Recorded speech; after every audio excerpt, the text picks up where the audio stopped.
എനിക്ക് സത്യത്തിലെ പോലെ ഒരു അച്ഛൻ മതി. ഏതോ അച്ഛനും അമ്മയും എന്നെ ഓർഫനേജില് വേണ്ടാതെ കളഞ്ഞതാ.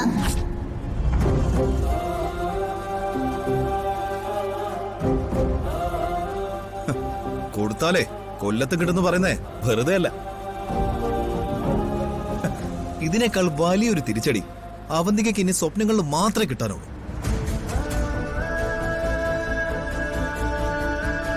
എന്റെ സച്ചേട്ടാ, കുട്ടികൾക്കും ടീച്ചർമാർക്കും അവിടെ കൂടിയ രക്ഷകർത്താക്കൾക്ക് പുരുഷാരത്തിനും നടുവിലേ നാണം കെട്ടു നിന്ന് അവരുടെ മുഖം ഓർക്കുമ്പോഴേ എനിക്ക് ചിരിയാ വരുന്നത്.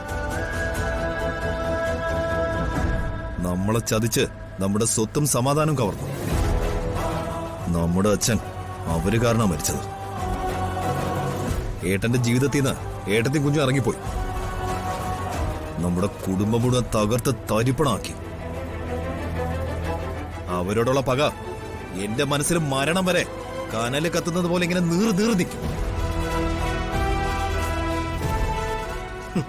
അവന്തിക എന്ന ബിസിനസ് ടൈക്കൂൺ, എല്ലാവരുടെയും ബിസിനസ് മാഡം, ഒരു കൊച്ചു കുഞ്ഞിന്റെ മുൻപില് തകർന്നടിഞ്ഞു വീണു.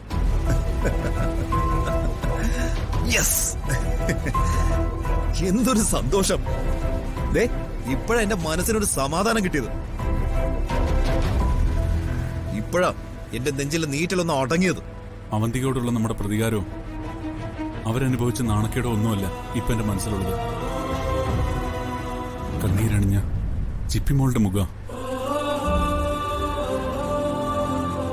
ആ കുഞ്ഞിന്റെ കണ്ണീരിന് മുമ്പില് നമ്മുടെ പകയ്ക്കും പ്രതികാരത്തിനും എന്തെങ്കിലും ഒരു വിലയുണ്ടോടാ?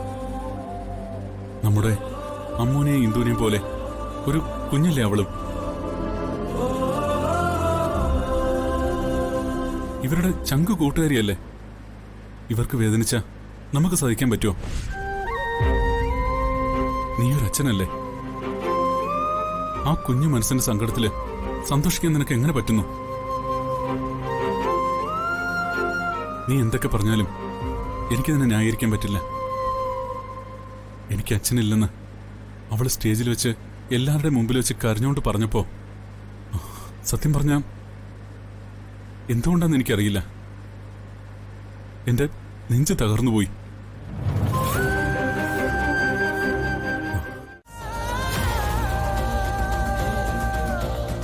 എന്തൊക്കെയാ ഗോകുൽ ഞാൻ കേൾക്കുന്നത്? നമ്മുടെ ചിപ്പിമോളുടെ കാര്യം തന്നെയാണോ ഇത്?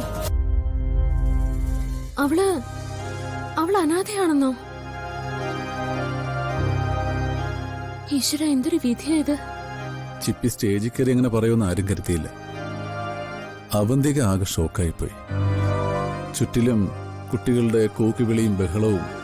അവർക്ക് ശാന്തി പിടിച്ചില്ലെങ്കിലേ അത്ഭുതമുള്ളൂ. ചിപ്പി കരഞ്ഞോണ്ടാ പ്രസംഗിച്ചേ. ചിപ്പിയെ അനാഥാലയത്തിൽ നിന്ന് ശരിക്കും വിത്തെടുത്തതായിരിക്കും അമ്മേ. എനിക്കറിയില്ല മോളെ, കേട്ടിട്ട് എനിക്ക് സഹിക്കാൻ പറ്റുന്നില്ല. അപ്പൊ പിന്നെ അത്രയും പേരുടെ മുമ്പിൽ ആ സ്റ്റേജിൽ നിന്ന് എനിക്ക് ആരുമില്ലെന്ന് ആ കുഞ്ഞ് വിളിച്ചു പറഞ്ഞപ്പോ അവളുടെ മനസ്സ് എത്രമാത്രം പിടഞ്ഞു കാണും. നമ്മുടെ ഗൗരിമോളെ പോലെ തന്നെ ഒരു കുഞ്ഞല്ലേ അവളും. എന്റെ ഉള്ളിൽ നിന്നെന്തോ ഉറങ്ങിപ്പോന്ന പോലെ സഹിക്കാൻ പറ്റാത്തൊരു വേദന. അവന്തികയ്ക്ക് ഇങ്ങനൊരു ബാക്ക് സ്റ്റോറി ഉണ്ടായിരുന്നു കേട്ടപ്പോ എനിക്ക് ശരിക്കും അത്ഭുതം തോന്നി. ചിപ്പിമോളുടെ കാര്യ കഷ്ടം. ഇനി മുതൽ ആ കുട്ടിക്ക് എങ്ങനെയാ സ്കൂളിൽ പോകാൻ പറ്റുക? അനാഥ കുട്ടിയെന്ന് ചിലപ്പോ കൂട്ടുകാരൊക്കെ വിളിക്കില്ലേ? അങ്ങനെ ആരും അവളെ വിളിക്കാൻ നമ്മൾ സമ്മതിക്കത്തില്ല. ആരെങ്കിലും അങ്ങനെ വിളിച്ചാ അവർക്ക് നല്ല ഇടി കൊടുക്കും. കയ്യാങ്കളിക്കൊന്നും പോകണ്ട.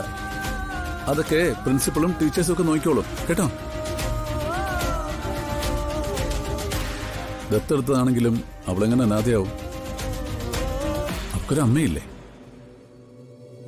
എല്ലാവരുടെയും മുന്നിൽ കൂടെ ചിപ്പിയെ വലിച്ചടിച്ചിട്ടാ ആന്റി കൊണ്ടുപോയത്. എനിക്ക് മനസ്സിലാകാത്തത് ഇത്രയും കാലം എന്തുകൊണ്ടാ അവന്തിക ഇങ്ങനൊരു സ്റ്റോറി മറച്ചു വെച്ചത്? ഇനി ഇത് ശരിക്കും അവളുടെ കുട്ടി തന്നെയാണോ? ഈ അനാഥാലയത്തിന്റെയൊക്കെ കഥ മറ്റെന്തെങ്കിലും മറയ്ക്കാൻ വേണ്ടിയിട്ടുള്ളതാണോ? ഇവര് മുൻപ് വിവാഹിതയായിരുന്നു എന്നൊക്കെ കേട്ടിട്ടുണ്ട്. അവരുടെ ലൈഫിൽ എന്താ സംഭവിച്ചതെന്ന് നമുക്കറിയില്ലല്ലോ. എനിക്ക് അവളോടൊന്ന് സംസാരിക്കണം ഗൂഗിൾ. അവളെ ഒന്ന് കാര്യങ്ങൾ പറഞ്ഞ് മനസ്സിലാക്കണം. ഇപ്പോ വിളിക്കാതിരിക്കുന്നതാണ് നല്ലത്.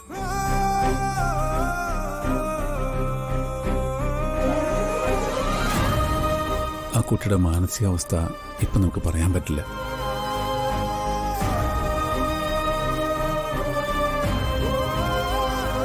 ആദ്യം ഈ ഷോക്കിൽ നിന്ന് അവളൊന്ന് റിക്കവർ ആവട്ടെ. താൻ ചിപ്പിമോളുമായി കുറച്ച് അറ്റാച്ച്ഡ് ആണെന്ന് എനിക്കറിയാം.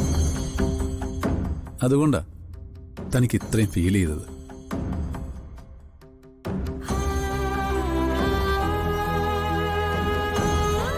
താൻ സമാധാനമായിട്ടിരിക്കേ.